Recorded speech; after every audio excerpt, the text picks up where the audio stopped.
Red Bull Arena is set to open back up on April 17th. Today on Red Bull Weekly, we're joined by Red Bull Arena's Vice President of Operations, Sean Oliver. We break down what the game day experience will look like at RBA. I'm Matt Harmon from the New York Red Bulls Radio Network. Countdown to the season opener is on.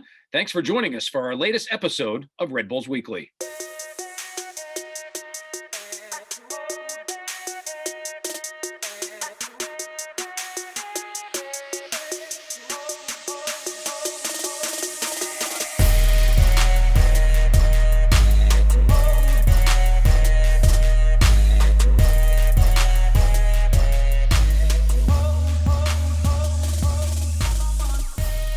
Well, it's got to be a special occasion if we get this guy back on as some sort of Red Bull radio news source, information source, because, as we say, a very good afternoon to Sean Oliver, the Vice President of Operations at Red Bull Arena. Sean, usually when we talk, it's out of the country. I think we did a spot together in El Salvador. We might have talked together again in the Dominican or Costa Rica, but it is really good to have you back on as we're both stateside this time around. Yeah, it's really interesting to talk to you from the United States. The last time you did have me on was in the Dominican Republic when we were in the CONCACAF Champions League. So it's great to be on. It's great to be talking about soccer. It's great to be talking about Red Bull Arena.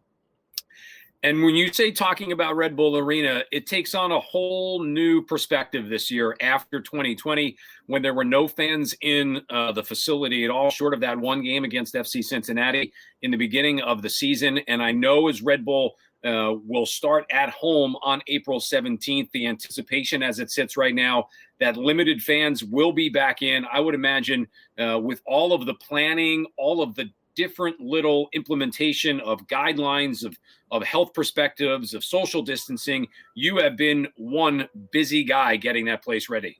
Yeah, if you had told me a year and a half ago that we were going to go through a whole year without having fans in the building, and, you asked me how busy I would be during that time, I would have kind of chuckled and been like, well, if we have no fans, it's really kind of a simple operation. But, unfortunately, the pandemic is ever evolving, and we've had to evolve our plans, almost daily when it comes to, building the stadium and getting it ready for fans to come back, which we're super excited about. But we wanted to make sure that we created a super safe environment for everybody, not just the players, not just the staff, but especially for the fans to come back. And that has taken a yeoman's amount of work from a lot of people and a lot of teamwork across, jurisdictions to help make sure this comes back safely.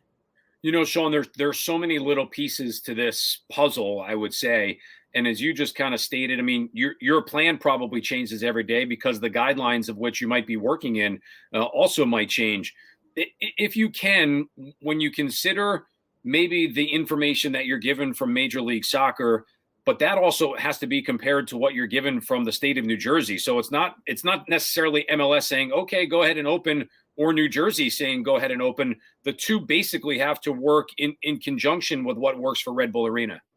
Yeah, it was one of the hardest things to work through over the last couple months was to plan for scenarios that were a bit ambiguous.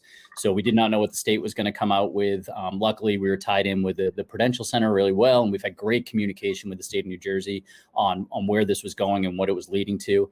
And then MLS has a certain set of guidelines that you just have to adhere by, no matter what the state of New Jersey says. We have to at least meet the highest standard that comes across, whether it's for MLS or it's for the state of New Jersey. So planning for that for months without having some real information was really hard. The team did a great job of building a foundation for what that plan would look like. So when MLS came out with their playbook about a month ago, and the state of New Jersey kind of gave us some clarification with the Devils opening up and what they were doing for mass assembly facilities, we had a good foundation of work that we had put in that we just had to adjust to those plans. But it was really hard to kind of guess what those plans were and start putting the right foundation in place. Sean, let me ask you this from a perspective of the relationship. I mean, they're essentially around the corner with the Prudential Center and the Devils. How often have you had conversations maybe with them since they've opened their building back up, issues that have popped up, things to maybe consider that you wouldn't know unless the building was physically open? We've had, luckily, the people in the sports industry are always looking to help each other. We have a fantastic relationship with the Prudential Center, with the New Jersey Devils and their entire organization. A few of us went over the first night. They invited fans back to kind of benchmark what they were going through. And we've had certainly weekly conversations with them of what they've experienced, so we know what to expect when fans come back to the building. The reciprocation on that was, as we were the first team to open up, bring back any sort of games last year, we had all the folks over from the Devils operations team to kind of walk through our stadium, what we were doing to keep people separated, to keep everybody safe. So it's been a fantastic relationship. And I'd have to say, for the most part, everybody has come together in this area, and it's New Jersey in general, the New York, New Jersey attitude of just coming together to make sure that everybody is doing their best to keep everybody safe. Sean, how I'll say difficult, how difficult is it if you're working within the confines of New Jersey first, and then maybe Major League Soccer? I don't know if one is one and one is 1A or 1A and 1B, but clearly every state is doing something a little bit different. So the communication for Major League Soccer, has it been, okay, here's what we're thinking, but you also have to follow the guidelines of your state? Yeah, it's exactly right. So we look at the Major League Soccer standards as the minimum standards we have to do no matter what event we're going to put on throughout the year, regardless of what state we're in. Then we have to apply the state of New Jersey rules that have come into place. And with that, those guidelines have made the state of New Jersey a little more stringent than we've seen in other states. But, we've luckily been working with the state hand in hand to make sure that we are doing everything. We have an emergency action plan that's run by them, and also run by Major League Soccer, and had to be approved by them before we could even go on sale with tickets. So one is not higher than the other. They both go hand in hand. And, we've worked closely with them and have been in close communication to make sure that we're meeting all those standards. And in most cases, we're well above those standards. Sean Oliver, the Vice President of Operations at Red Bull Arena, our guest on our weekly Red Bulls weekly podcast. Connor Lade with the week off. He and his wife just giving birth to another child. So it's just me carrying the load this week. Sean, I want to go for fans, and I'm sure the number will change and things will change during the course of the season. But on April 17th, tell me what it's going to be like for a fan to walk into Red Bull Arena, what they should expect. Well, they should expect to feel safe. That's the number one rule we applied to everything that we have been working on, is that whatever we did, the result had to be keeping the fans, keeping the employees, and, keeping everybody safe when they come to the arena. It's going to be a different type of experience. It's going to be a lot of, the Marie Kondo effect of less is more. We've really pulled a lot of things off the concourse to give more space, an area for people to breathe. Your entrance is going to be contactless. There's not going to be any more pat downs or searching through bags. You're going to walk through a magnetometer. We're really limiting the bag policy to pretty much a no bag policy, and any bag that comes in will go through an x-ray machine. So there's no touching there. When you go into the bathroom, it's going to be a completely automated experience where the water will turn on by itself. The paper towels will move by themselves. Doors will be propped open to make sure there's airflow through every area. It's really become an area that will be safe. It will be more of a living room experience. You're going to get your food. You're going to sit down in your seat. You're going to eat it at your seat, just like you would do in your living room. And a lot more room to breathe and experience the game of soccer for the pure beauty that it has. How about as you walk into the building, Sean? I mean, the Red Bull website has been full of information. I'm actually was looking at it before, have it pulled up, and right now, I mean, the idea is keep our fortress safe, right? So I think the things that people would probably think on their way, and you've seen some of the different stadiums and arenas already implement this. I'll ask you a couple of questions, and then you can expand as much as you want. Do you need a COVID test negative result in order to enter Red Bull Arena? No, you don't. You just need to pass a simple temperature check to make sure that your temperature is below 100.4, and you'll gain admittance to Red Bull Arena. How about wearing a mask? Yes. So one thing that we are going to be very stringent on is that you will need to wear a mask at all times at Red Bull Arena, unless you're actively eating or drinking. So at this point, it's just masks as well. So neck gaiters, bandanas, other type of face coverings. You can wear them as long as you have a mask underneath it or showing through. And if you don't, we're going to ask. But the rule is going to be following along CDC and state guidelines that you must wear a mask at all times. Okay. How about sitting within the stadium, Sean? If I went with, let's say, 3 kids, my wife and 2 kids, 4 people together, are we able to sit together if we're in the same group? Yeah. So one of the more painstaking processes we had was mapping out the stadium to find out what the most amount of capacity we could have to get everybody in, but keep them socially distanced at the same time. So one thing we did is that from every armrest of your pod of 4, 2, 3, whatever number of tickets you have in your little pod, the closest your armrest would be on the outside is 6 feet to another armrest of a pod. It was really a long process. I think we went through about 26 versions of it before we got the right one to where we'll actually be seating each other. But your group, whoever you bought tickets with, will be able to sit together, and you will be in a safe distance for the 90 minutes of soccer that you're coming to watch from everybody, and keep yourself safe. Again, a lot of the information that Sean and I are going through right now on our Red Bulls Weekly podcast is on the team website at NewYorkRedBulls.com. Sean, in terms of also having a negative test, you're getting your temperature checked, as you just said. I would also say that whether you're vaccinated or not, you don't necessarily have to show up with a vaccination card to prove that you've been vaccinated to get any other sort of access that somebody else might not have.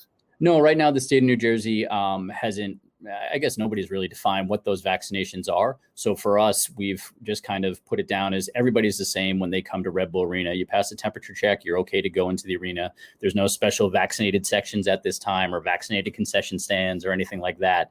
It's really what we wanted to do is keep everybody kind of in their neighborhood. So you sit down, we've suggested the concessions you should use, the bathrooms you should use. That will all be on our website, as well as available at game day, so you know which areas are closest, so you don't have to go too far in your neighborhood to get what you need and to enjoy the game.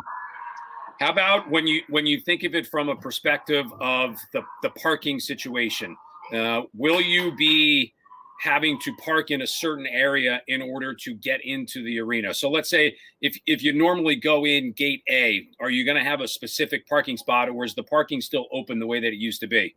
Well, the parking is going to be open the way it used to be. There's some things for Red Bull that you just can't necessarily account for. As much as I'd love to build parking on top of that river that runs to the south of us, all the parking is still located where it's been. So what we're going to do is we're going to space out the parking in the gravel lots that are there, and we've asked the private entities to kind of space out their parking as well as best they can for the time being until we get more of a herd immunity and things open up more. So expect the parking spaces to be a little wider. There's no tailgating at Red Bull Arena. So if you usually come and 10 of you get together, expect that to be broken up a little bit because we want to keep everybody safe and secure. And then we do have suggested times for you to enter the building. So you can come in 30 to 60 minutes or 15 to 45 minutes depending. And there'll be markers outside to say where to stand when you come in. We just we want everybody to be safe. It's going to be probably a slower process than you're used to, just because of the social distancing that's there. But it will be contactless, and it will be a safe experience that you're coming to.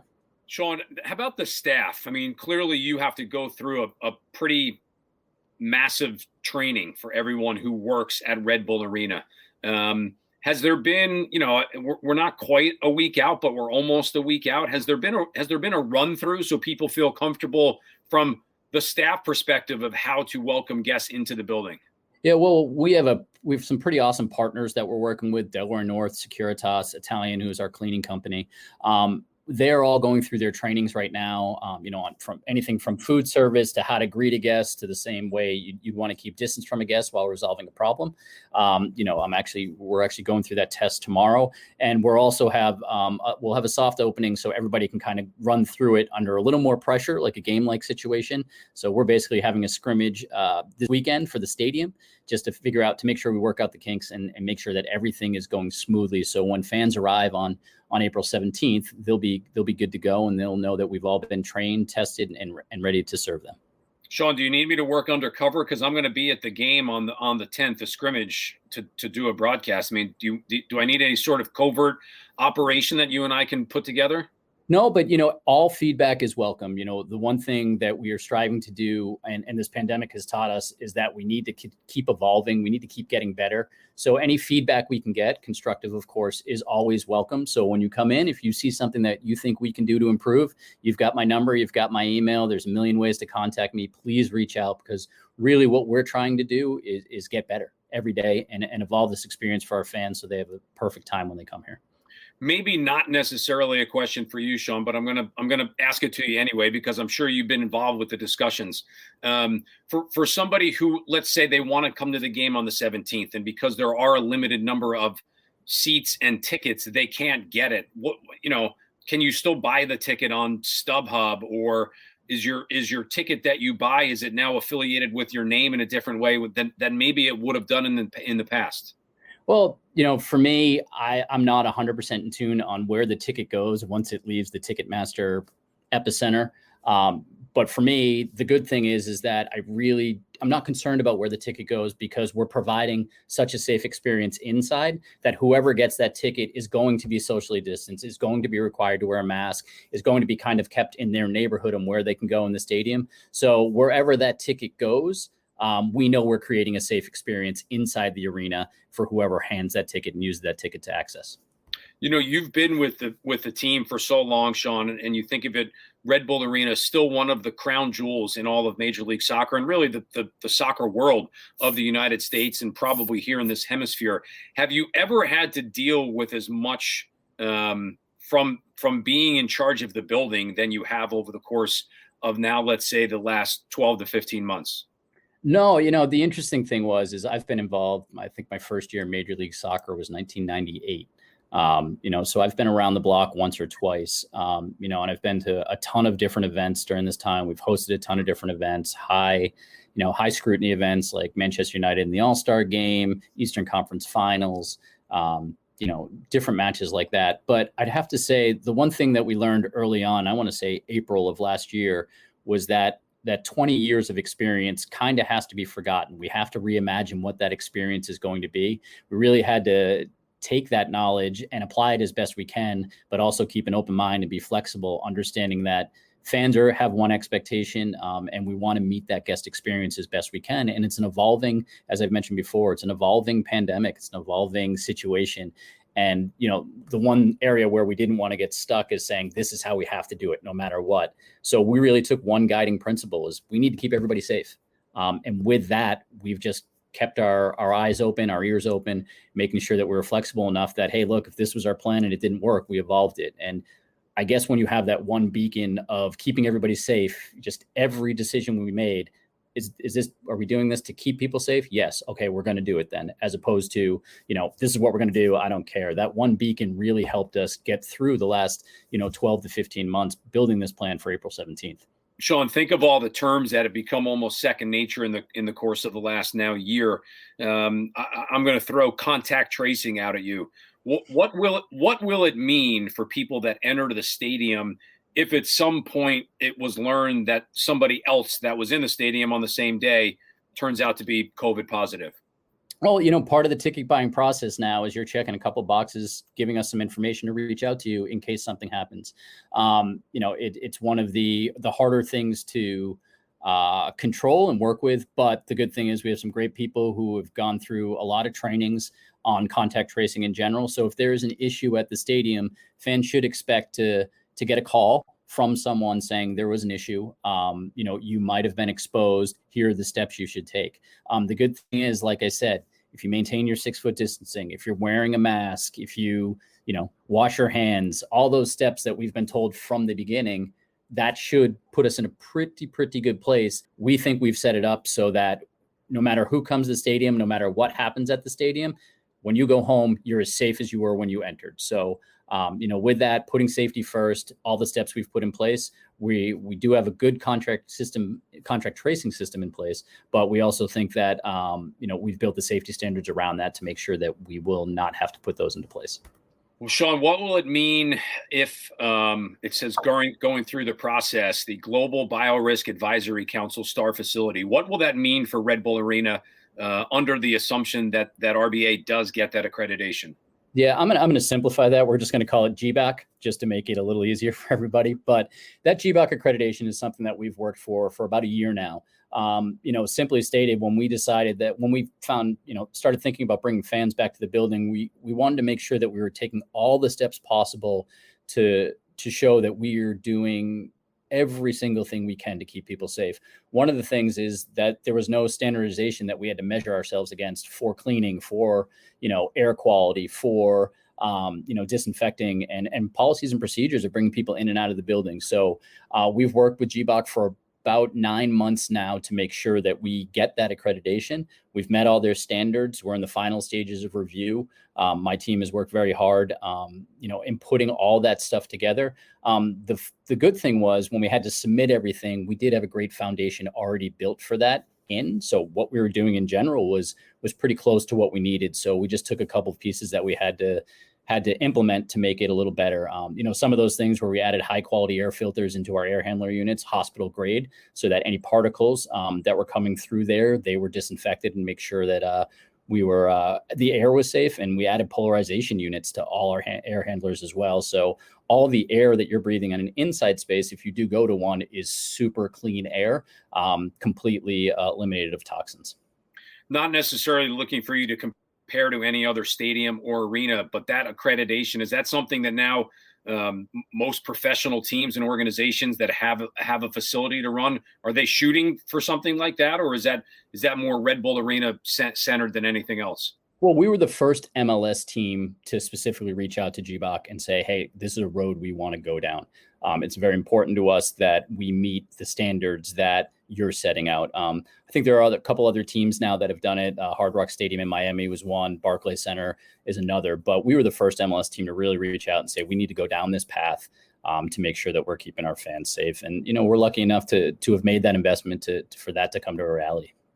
Fair to say that when you walk into the stadium, you won't have to look very far to get one of the hand sanitizing units where you can always clean your hand if you need to, short of going into the bathroom and using soap and water. Well, I mean, if you look at our stadium and then imagine 200 more hand sanitizer units that were already there out on the concourse, there should be one at every step that you come up. So not every step, but every stairwell that you get to the top of, there'll be a hand sanitizing unit. Any doorway that you're looking to enter, any area, there'll be a hand sanitizer unit. They're on the walls. They're pretty much, no matter how much you could keep your hand sanitized at, 200 different stations, you could use a good portion of a game to keep your hand sanitized if you want. In a way, Sean Oliver, our guest here on Red Bulls Weekly on the New York Red Bulls Radio Network, in a way, it was really unfortunate in 2020 to not be able to use the stadium the way that maybe anyone would have anticipated. But if you don't mind, an update to some of the things that got put into play last year: the safe standing, the party decks, the reorganization of club seats, where all that stands going in now to 2021, and how it kind of plays into this COVID world. Yeah, we had what we thought were pretty exciting projects. We worked very closely with the supporters to put in a safe standing section in the south end.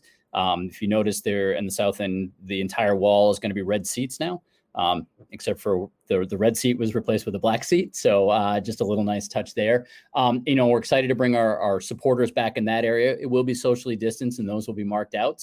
But they'll have the ability to just stand and jump and do their thing. We built out the Heineken deck and sort of to match the Heineken Star Bar was built out this year.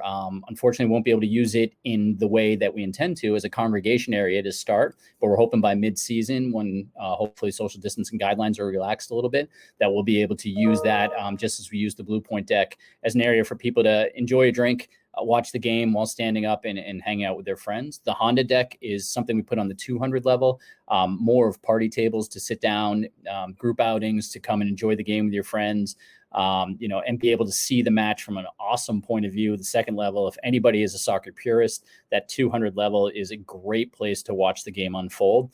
And, we also made upgrades to our club seats, and, you'll notice some red seats on the west side of the stadium. It's a little nicer seat, a little nicer experience for our club seat holders to sit, enjoy the game, be able to go up into the Audi Club and enjoy some food in a socially distanced manner. And that will be starting once we open the doors on the 17th. 200 level is nice, Sean. I prefer the 6th floor. That's what we consider home with radio and what we do. That vantage point, I think, even is better than the 200 level. But we're selfish up there. We don't necessarily want anybody coming up that way. Well, I'll bring you up to the catwalk the next game. We can watch from there, and that's an overhead view of the game. It's pretty intimidating, but a great place to watch. That would be fantastic. You know, Sean, you see all these teams entering Major League Soccer, or even a team like Columbus that's been in Major League Soccer for a long time, putting a new stadium in place.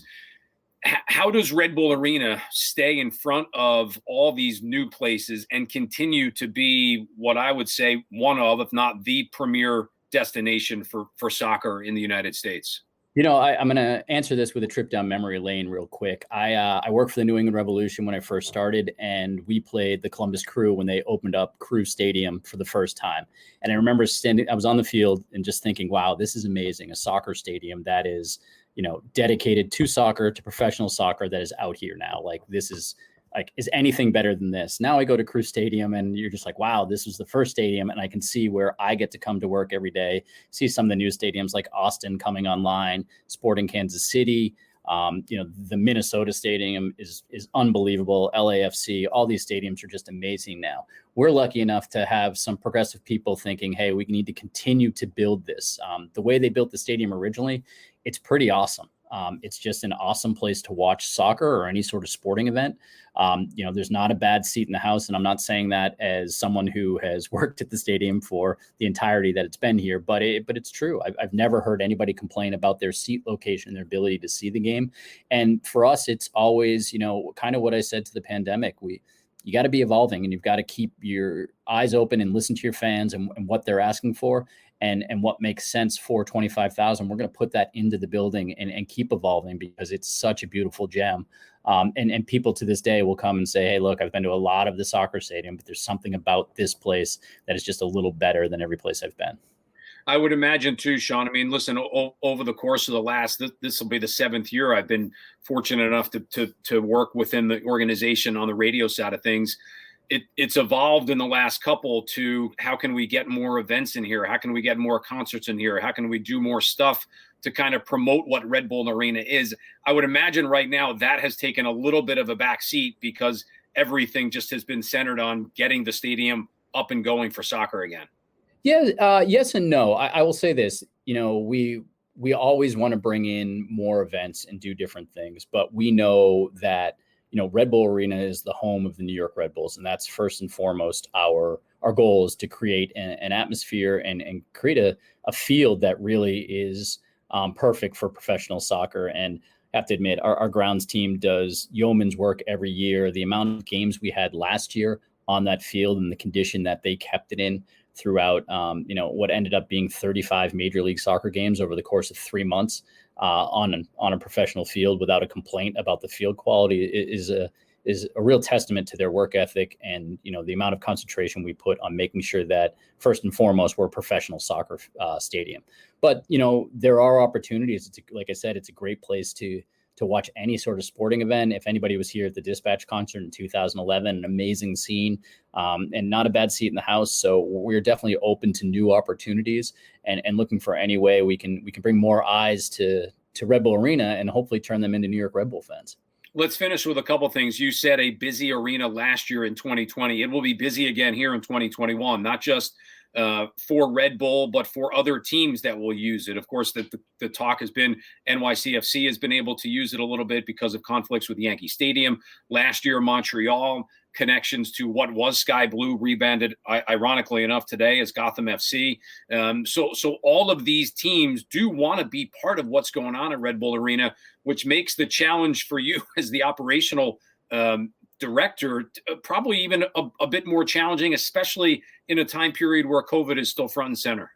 Yeah. And, you know, I can say it is challenging, especially with COVID, because we have to start first and foremost that we're putting down the ground rules of this is the standard you have to meet. If you want to do things on top of that, we're happy to implement them, but you have to meet our standards. What we found is that everybody's pretty happy with our standards and having, you know, reaching the standard of, you know, cleanliness and safety that we've put out there. That's kind of been the gold standard. So we're pretty happy with that. our counterparts at NYCFC have been great to work with, and obviously they work with MLS, but we've worked with them over the past couple of years. And Sky Blue has been great. It's fantastic what they're doing for women's soccer, and we're looking forward to being able to put multiple women's soccer games at Red Bull Arena and have that experience of a world-class facility brought to a different group of people who may not have been to Red Bull Arena before, but and the players deserve that type of experience as well. Sean, I want to finish with this, and I'm going to take it right from the Red Bulls website under that page of Keep Our Fortress Safe. One of the easiest things for anyone coming, whether you are staff, fan, doesn't make a difference, broadcaster, it says very clearly, be responsible. That's got to be the first line of defense for anybody that's on their way to the stadium. Yeah, and I'm sure a lot of people are probably a little tired of hearing it, but be responsible. Wear your mask. Maintain social distance, wash your hands. They're all just simple things you can do that will keep not only yourself, but everybody safe. And if you don't believe in mask wearing, be kind to your neighbor if they might believe in it. So please wear your mask at all times, unless you're actively eating or drinking. Maintain your social distance. Use the bathrooms, wash your hands. There's hand sanitizer everywhere. And if you do see a problem, please feel free to reach out. It's important for us to, as much as we like to say we know everything, we don't. And we're open to any suggestions that might be out there to help make you feel safer and more likely to come back to a New York Red Bulls game. Is there anybody more than you that's looking forward to April 17th and seeing some people come back into the building? I think the only person I can mention that might be a little bit more excited than me is my son, Logan, who said he wanted to be the first fan back at the building. We are season ticket holders. We are excited to bring them back. Unfortunately, we didn't make the draw for the first game. So, but my family will be back as soon as we can to experience. He is super pumped to see the New York Red Bulls play. Big fan of Caden Clark. Sean, really appreciate you coming on, especially, about a week out from when April 17th and the building will open back up for fans with Kansas City coming into town. Continued safety and health to you and your family. And I look forward to seeing you this week with the final preseason game against DC and obviously on the 17th. Let's not wait so long. I mean, listen, I'm all for a cross-country trip or an out-of-country trip to get you on, but this was great to be able to catch up a little bit. Thanks, Matt. It's great hearing from you, and I look forward to seeing you this Saturday and weekends to come. Red Bull Arena's Vice President of Operations, Sean Oliver. I'm Matt Harmon from the New York Red Bulls Radio Network. Our thanks, as always, to Gordon Stevenson. We'll be back next week with our weekly podcast, Red Bulls Weekly, here on the New York Red Bulls Radio Network.